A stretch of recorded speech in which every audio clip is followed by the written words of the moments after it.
Hey everyone, welcome back. Pretty light. Am I allowed to shake this one? I have a yes and I have a no.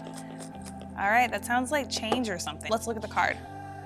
Sea glass. All right, so when I think of sea glass, I am thinking that it will be maybe like a white or clearish color, maybe some smaller pieces. I don't know, let's just open it up. What do you think?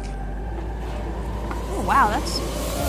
I was not right at all. I thought it was all gonna look like this, and that's actually really neat. You see that design right there? So we have that, but look at all these colors right here. Nice and bright, kind of smooth, a little bit bigger than I thought. They're kind of wet. I don't know why they're wet. Did you guys get these from the ocean, like today?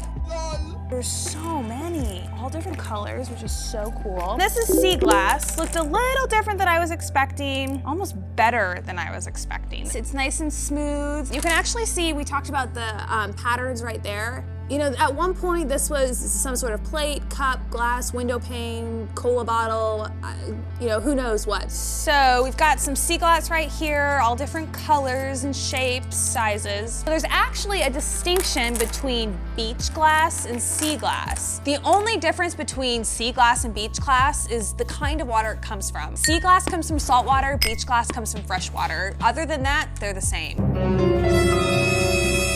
The only difference there is how long it's been in the body of water. What's really neat is that piece right there, you can see some sort of serial number or part of a serial number. I've heard pink glass is really rare because it came from Great Depression era plates. Some type, like some greens are more normal than others. Kelly green like this is gonna be more normal than like an old Coke bottle. It's like finding a needle in a haystack. You literally got a piece of glass from the ocean that was from the Great Depression. And what's neat about this is, you know, some gemstones that you have to dig down deep into the ground, you have to mine them. It's so much money and it's so much time just to get a gemstone.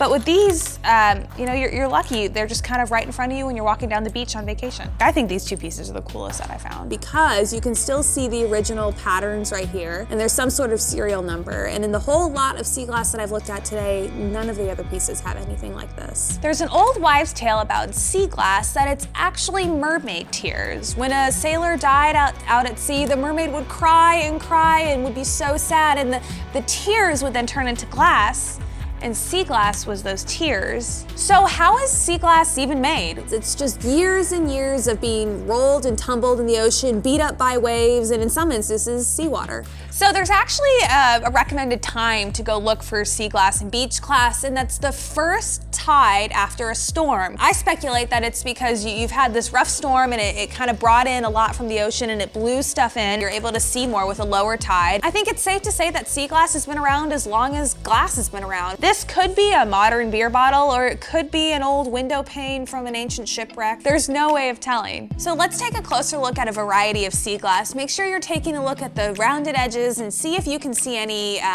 letters, numbers, or patterns on the glass.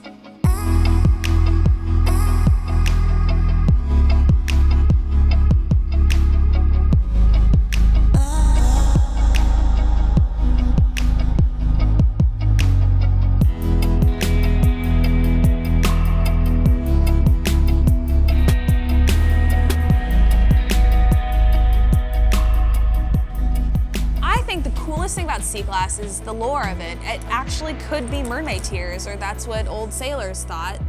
Doesn't look like mermaid tears to me though. It'd be a very painful tear to cry. You know the drill, like and subscribe, and we'll see you next time.